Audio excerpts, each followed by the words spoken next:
Hello my scholars, welcome to my school channel. My name is Alexandra, and in this video we're going to be learning the spelling rules. Now the English language words are considered to be very illogical, and that's because there is no one-to-one correspondence between the sounds and the letters. Take for example the first letter of the English alphabet, which is letter A. Letter A can be articulated in 5 different ways. We have A, A, and O. So this is just one example out of the 26 letters of the alphabet. So today we're going to be learning the spelling rules, taking a close observation of phonetics and phonology. So stay with us, don't go anywhere, and we'll be right back.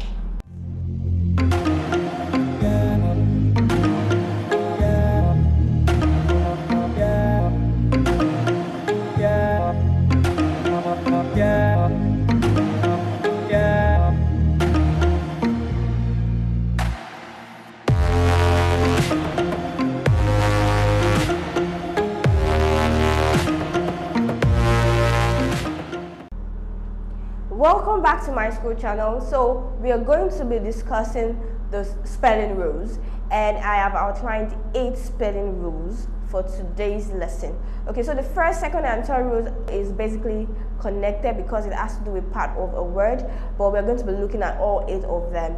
Okay, so starting with the first. Before we look at the first rule, we know that there is no correspondence between the sounds and letters, but then we can use pronunciation to spell. Okay, so we're going to be looking at or starting from what we know, or the known, to the unknown. We're going to be using the known to learn the unknown. Okay, so it starts with pronunciation, it starts with articulation of words, and that is an aspect of phonetics. So we are going to be using that, and that leads us to the first spelling rule, which is the identification of diagraphs. Now, what are diagraphs, or what can we say a diagraph is? Now, a diagram is a combination of 2 letters representing one sound. So a diagraph is a combination of 2 letters that is identified as one sound. For example, we have the PH, which is articulated as F, and we have the GH, which is also articulated as F, and we have EY, which is also articulated as E. So you can see 2 letters articulated as just one sound, and these also 2 letters, but one sound. So diagrams help us to identify with certain sounds, and then we know the letters that carry that sound. So when they tell us to spell this particular word and we hear that sound, we have an option with these letters. Okay, so let's take a look at examples. Let's take a look at the first one, PH. Now PH is articulated as F. Okay, so it occurs in any word position, whether initial, which is the beginning position, or the middle position, which is medial, or the final position. Okay, so we have it as in morphology. We have PH here, but it is articulated as F, morphology. Okay, we have lymph. Okay, F. We have face, PH. We have phrase. Okay, we have sphere. We have alphabet. So these are words that we are conversant with, we can spell it, but then the PH becomes a problem, and that is why we are bringing it into limelight. So the PH here would be articulated as alphabet, trophy, physics, often, graph, dolphin, phonetics. Okay, so for every rule we'll know that there are exceptions. Okay, so there are exceptions to this rule, and we have in the word shepherd. Okay, so PH here is not articulated as F. Okay, we have uphold. Okay, so we have PH, we have loophole, and we have haphazard. Okay, so we can see these are exceptions to this rule. There are always exceptions to certain rule, but then having a good understanding of the rule can help us in a long way. Okay, so let's take a look at the second one, which is GH. So GH is the second diagraph. GH is used as an F after the short vowel O and the long vowel A, represented by letter OU and AU respectively. So we see that these are the examples following this rule, and we have cough. OU is articulated as O, and we have GH, which should be articulated as F.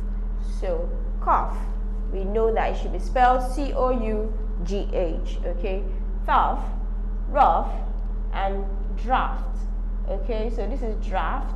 GH is articulated as f, okay, and this is the long sound R. Okay, and we have enough and we have love. Okay, so we have exceptions to this rule too. We have dough, and you can see this OU is not articulated as O, it's articulated as O. Dough, dough, and plow. You can see OU here is articulated as ow. Okay, and this is not articulated as f. So they are basically silent in this exception. So we have though, dough, and plow. Okay, so let's take a look at the next diagram. Okay, so the next one is EY as E. Okay, so some examples are parsley, money, alley, gimme, DC, journey, chimney, turkey, trolley.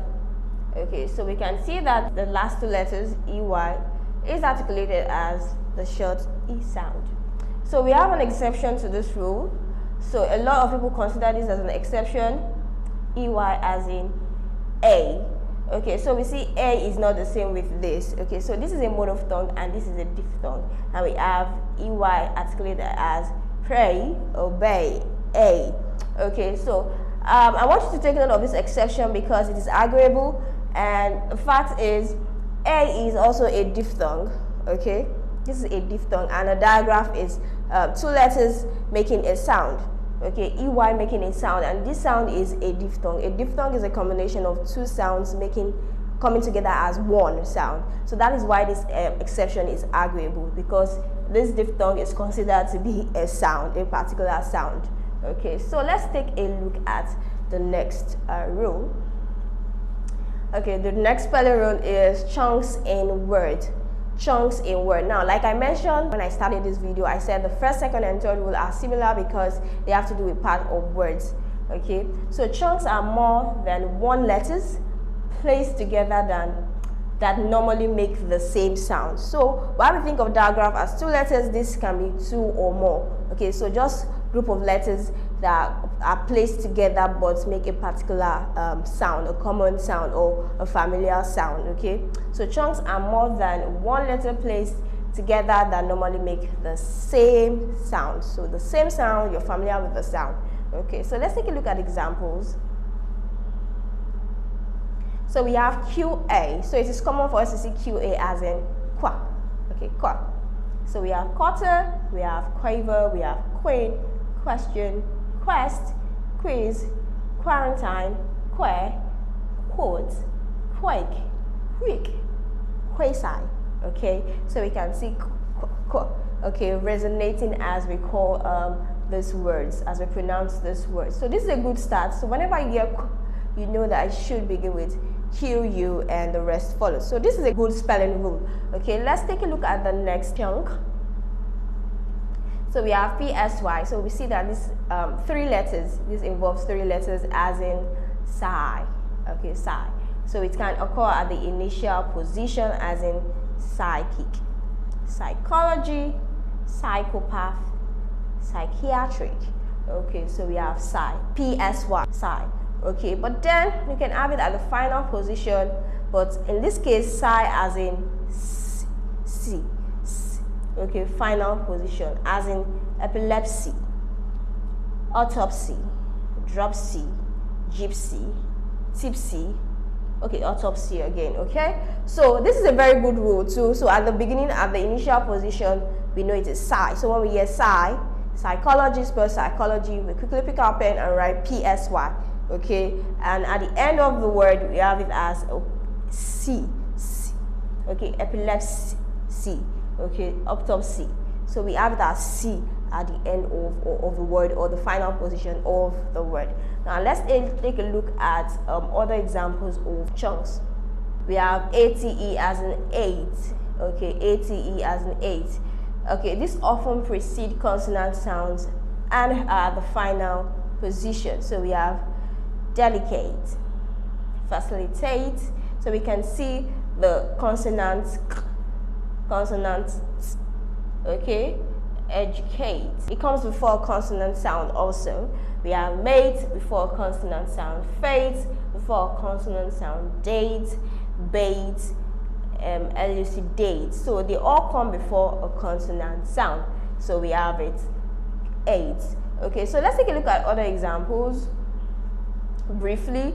Okay, so we have able, like responsible, accessible, and so on. We have share, education, organization, we have ability, facility, we have pencil, pentagon, we have office, half, we have org as an organization, organ, and so on and so forth. So these are chunks, and it's good for us to identify them, because when we identify them, we can quickly pick our pen to spell them correctly. Okay, so let's take a look at the next row. Okay, so this is another row that is similar to the rest because it has to do with part of a word, like I said. So the identification of root words, suffixes, and prefixes. Okay, so if you are able to identify the root word when a long word is pronounced, or when a very ambiguous word is pronounced, if you are able to identify the root word, the prefix, and the suffix, it's a good way to learn how to spell also. Okay, so some people who pronounce a very long and confusing word, and you're trying to learn how to spell it, but just take note of their pronunciation and try to grasp the root word or the prefix or what you consider to be the suffix. So like this now, immeasurability. Okay, immeasurability, and then you are confused as in how to, you don't know where to start from or how to start, and then you pick measure. Okay, and that's a good way to start. Once you know measure, you know that, okay, it's gotten from the word measure. So measure is the root word, and im is a prefix, ra is a prefix, b is a prefix, li is a prefix, t is a prefix. All of these are prefixes, so immeasurability. So this is another way to learn to spell.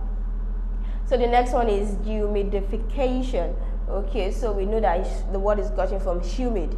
Okay, so once we know that d is a prefix, and the rest after it is a suffix, k, short.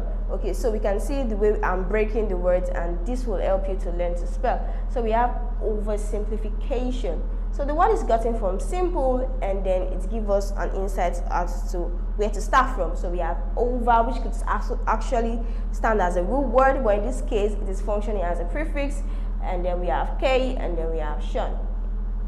So we have inaccessibility. Okay, so we have access, and we have in as the prefix, and then all of this is just the suffix. Okay, decriminalization. Okay, we know the root word is criminal, and we have this is the prefix, and all of these are the suffixes, because we have they and we have shun. So industrialization, gotten from the word industrial, and then we know that the rest here is a suffix, and then we are conversant with shun, et, shun, and all of that. So this is a good way to start to learn to spell by identifying your root word, knowing what your prefix is. Your prefix is a group of letters that maintain the first position, while your suffix maintain the last position. So when you know how to identify your prefix and suffix, and you know how to identify your main word or your root word, you're good to go with spellings. Okay, it's a good start. So we've come to the end of this segment. There's a longer version which will contain the remaining 5 rules. These are more technical rules. I want you to take part in it, and all you need to do to be a part of it is to click on the link in the description below. It takes you to the My School website. There you'll be asked to subscribe. Please go ahead to subscribe and be a part of the objectives of this lesson. So thank you for joining us. Do not forget to hit the like button, click on the subscribe button, and lastly tap on the bell notification to get informed as soon as we release the next videos.